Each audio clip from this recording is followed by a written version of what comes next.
Field lines exert ए lateral pressure, अगर field lines जो है वो लेटरल डायरेक्शन में प्रेशर फील कर रहा है, इसका मतलब क्या होगा कि जो चार्जेस हैं उनके बीच में रिपल्सन लगेगा, और वो चार्ज कैसे होंगे, वो टू लाइक चार्जेस होंगे, यानी कि सेम नेचर के होंगे। चलिए वो भी हम बात कर लेते हैं, इसी को मैं रिमूव कर देता हूँ यहाँ से, और फिर यहीं पे अपन सेकंड पॉइंट जो है उसको कंसीडर कर लेते हैं।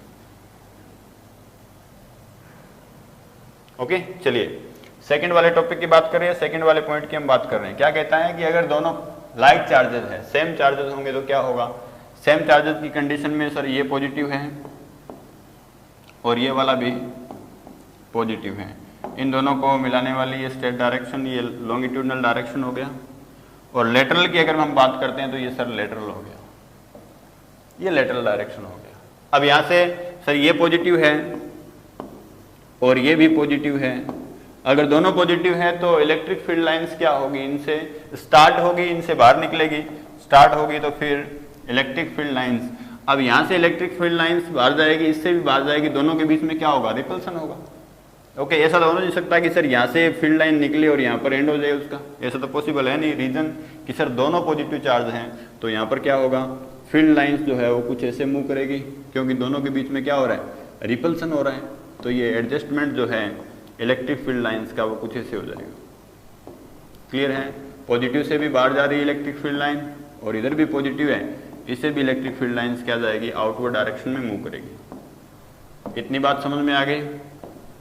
तो यहाँ पर हम क्या देख रहे हैं, यहाँ पर हम देख रहे हैं कि सर लेटरल जो डायरेक्शन है वहां पर एक प्रेशर डेवलप हो गया, इन दोनों के बीच में क्या है, एक प्रेशर डेवलप हो गया। इस कंडीशन में इन दोनों के बीच में एक प्रेशर लग रहा है या फोर्स लग रहा है, और फोर्स जब यूनिट एरिया पे लगता है तो क्या क्या डेवलप हो गया, प्रेशर। यानी ये जो लेटरल डायरेक्शन है वहां पर क्या है, एक प्रेशर अप्लाई हो रहा है, lateral pressure between the electric field lines. अगर इलेक्ट्रिक फील्ड लाइंस में लेटरल डायरेक्शन में कहीं प्रेशर डेवलप हो गया तो उस कंडीशन में आप ये बोलेंगे कि सर दोनों जो पॉइंट चार्जेस है उनके बीच में क्या होगा, रिपल्सन होगा। और रिपल्सन का मतलब दोनों पॉजिटिव चार्ज या फिर दोनों नेगेटिव चार्ज, यानी कि दोनों का जो नेचर है वो सेम होगा। If first is positive then second should be positive, second को भी पॉजिटिव होना पड़ेगा। क्लियर है, तो ये बिल्कुल simple characteristics, again simple theory है। नेक्स्ट पॉइंट की ओर बढ़ते हैं।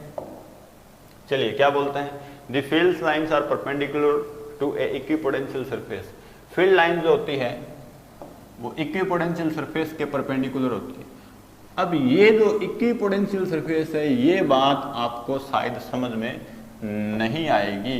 रीजन, क्योंकि हमने अभी तक पोटेंशियल की बात ही नहीं की, अभी तक हमने फर्स्ट चैप्टर में कहीं पर पोटेंशियल, इलेक्ट्रिक पोटेंशियल स्टडी नहीं किया। जब हम चैप्टर नंबर 3 स्टडी करेंगे, उसका हेडिंग, उस चैप्टर का नेम ही क्या है, इलेक्ट्रिक पोटेंशियल है। तो वहां पर आपको पढ़ाया जाएगा what is electric potential, equipotential surface. Clear है, तो वहां पर हम देखेंगे इक्विपोटेंशियल सरफेस क्या होता है। बट अभी के लिए मैं आपको सिर्फ आपको थोड़ा सा ध्यान रखना है, जो मैं आपको बताऊंगा वो थोड़ा सा आप ध्यान रखेंगे। और वो ये है कि मान लीजिए ये इलेक्ट्रिक फील्ड लाइन है, ये इलेक्ट्रिक फील्ड लाइंस है। इलेक्ट्रिक फील्ड लाइंस के परपेंडिकुलर कोई भी सरफेस होगी तो वो सरफेस कौन सी होगी, वो इक्विपोटेंशियल सरफेस होगी। मान लीजिए यहां पर हमने एक सरफेस ड्रॉ किया, एक और सरफेस हमने ड्रॉ किया, तो ये जो सरफेस है ये क्या है, यहां से कितना एंगल बना रही है, 90 डिग्री एंगल बना रही है। क्लियर है, 90 डिग्री एंगल बना रही है। और ये सरफेस कैसी है, ये इक्विपोटेंशियल सरफेस है। यानी यहाँ पर इस सरफेस के किसी भी पॉइंट के ऊपर अगर आप बात करोगे तो इलेक्ट्रिक पोटेंशियल का वैल्यू क्या रहेगा, सेम रहेगा। आपको इतना सा ध्यान रखना है। क्लियर है, तो देखिए ये अपन बना देते हैं अच्छे से। तो कंडीशन ये कहता है कि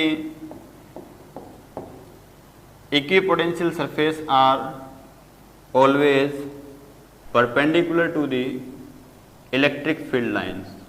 तो इलेक्ट्रिक फील्ड लाइंस के कोई भी परपेंडिकुलर सरफेस है तो उस सरफेस को हम क्या नाम देंगे, उस सरफेस को हम बोलेंगे इक्विपोटेंशियल सरफेस।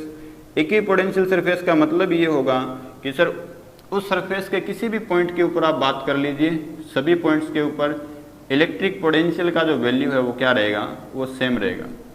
तो इस टाइप से जो भी इक्विपोटेंशियल सरफेस होगी वो हमेशा इसके परपेंडिकुलर होगी। तो ये हमने यहाँ पे दो इक्विपोटेंशियल सरफेस कंसिडर की है।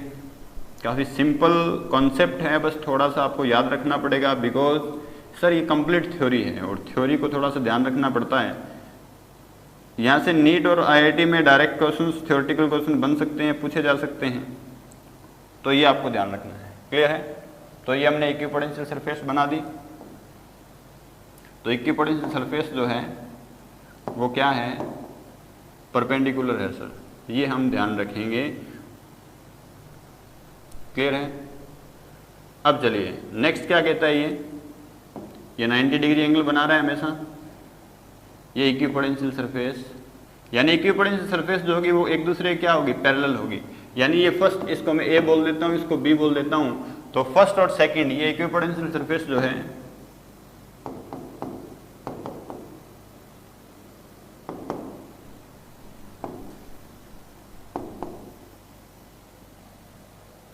क्लियर है? तो ये एक दूसरे के तो पैरेलल है, बट यहां से कितना एंगल बना रही है, 90 डिग्री। इलेक्ट्रिक फील्ड की डायरेक्शन से ये हमेशा 90 डिग्री एंगल बनाएगा, ये थ्योरी कहता है। क्लियर है? अब देखिए, since charge conductor is equipotential surface, कोई भी कंडक्टर है, कंडक्टिंग सरफेस जो है, यानी कि एक तो इंसुलेटर होता है, एक सेमीकंडक्टर होता है और एक कंडक्टर होता है, ये सब बातें आप जानते हो, 10th स्टैंडर्ड की बातें हैं। तो अगर कोई भी कंडक्टर है और वो चार्ज है, उसको हमने चार्ज प्रोवाइड कर दिया, तो वो क्या बनता है, एक इक्विपोटेंशियल सरफेस बनाता है।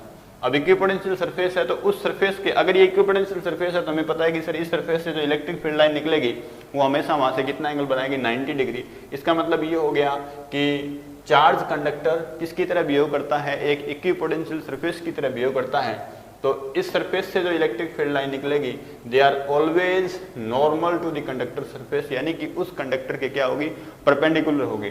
डायग्राम की हेल्प से अगर हम बनाएं तो मान लीजिए ये कोई भी स्फीयर है और ये पॉजिटिवली चार्ज है, और है कैसा सर, ये कंडक्टिंग सरफेस है, और कंडक्टिंग चार्ज अगर सरफेस है तो इलेक्ट्रिक फील्ड लाइंस के जो डायरेक्शन होंगे वो इसकी सरफेस के क्या होगी, परपेंडिकुलर होगी।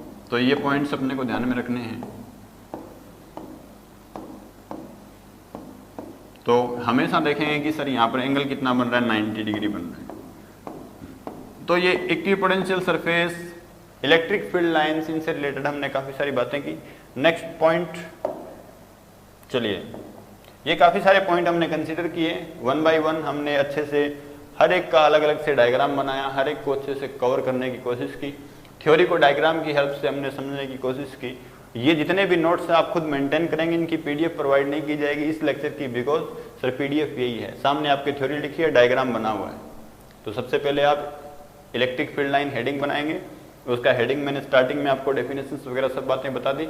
उसके बाद में आप लिखेंगे characteristics of the electric field lines, और उसके अंदर 1 से लेकर के ये 8 तक जितने भी कैरेक्टरिस्टिक्स आपको बताए गए हैं सभी 1 बाय 1 पहले आप थ्योरी लिखेंगे, फिर जो डायग्राम आपको बनवाया गया वो डायग्राम मेंटेन करेंगे, नोट्स को आप मेंटेन करेंगे, टाइम को अच्छे से यूटिलाइज कीजिए, अच्छे से स्टडी कीजिए।